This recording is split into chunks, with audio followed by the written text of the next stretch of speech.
Having talked about the second heaven, we are now going to talk about third heaven. The third heaven. Let us take note. 1. Having assimilated all the fruits of his or her last life and altered the appearance of the earth in such a manner as to afford him or her the necessary environment for the next step towards perfection, we're talking about the dead or the spirit. 2. Having also learned by work on the bodies of others to build a suitable body through which to express himself or herself in the physical world. Let's go to the third. 3. Having at last resolved the mind into the essence which builds the threefold spirit, the naked individual spirit, the spirit now without any vehicles. That's what we mean by the naked individual spirit. The spirit now has no vehicles, no bodies. It now ascends into the higher region of the world of thought, the region of abstract thought, which is the third heaven. The region of concrete thought is the second heaven. The region of abstract thought is the third heaven. The region of abstract thought is above the mind. Let us take note that the region of abstract thought is above the mind, and the mind is the fourth vehicle of the spirit. I will show the diagram again. You can see the movement where the third heaven is. Rather than having archetypes, we now have the germinal ideas in the world or in the region of abstract thought. We have over there the germinal ideas, that of form, that of vital life, and that of desire and emotions. They are different from the archetypes that we have around the region of concrete thought. Here, in the region of abstract thought, or the third heaven, by the indescribable harmony of the higher world, the spirit is strengthened for its next deep into matter. So in the third heaven, the spirit prepares to come back into physical embodiment. After a time comes the desire for new experience and the contemplation of a new birth. When we say that the third heaven goes beyond the mind, let us not think that without the mind, the spirit cannot function. The spirit can function without the mind. So in the third heaven, all these things that we do here, they are all already integrated in the spirit.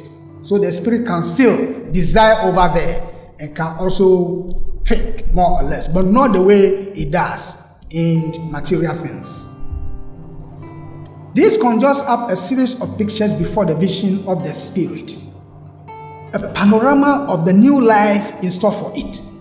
So when the desire comes for the spirit to take rebirth, pictures of the life that it is going to live on earth will be played to it. The spirit has the choice to make which particular life will you like to live the next life. But let us mark this. The panorama, the pictures that are played in the third heaven for the spirit, they contain only the key events, and the spirit has the choice to ask, to demand for details.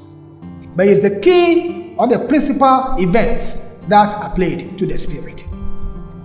The pictures in the panorama of the coming life begin at the cradle and end at the grave.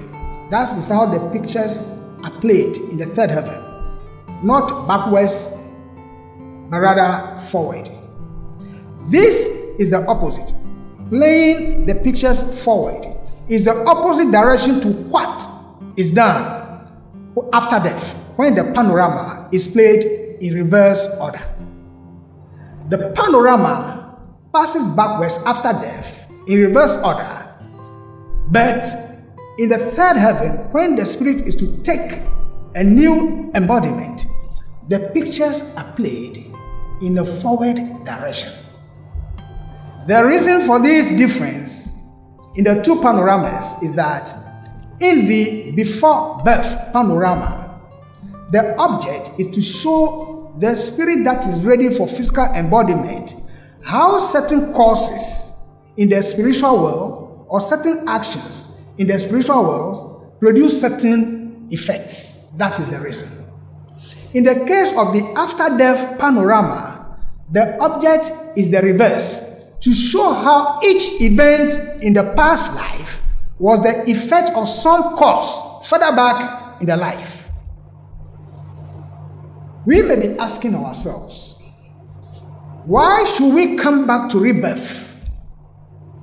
Why must we return to this limited and miserable physical existence? Can we not get experience in the higher realms without coming into physical embodiment? Are we not tired of this dreary, weary physical life? Are we not tired? Let us see. First, filling up every space, no privacy. And silently, it could build and build until you finally see. Whoa, it's taking over, damn no closure, moving closer. No exposure, I just wanna be a loner. Some can't stay sober, looking over all this.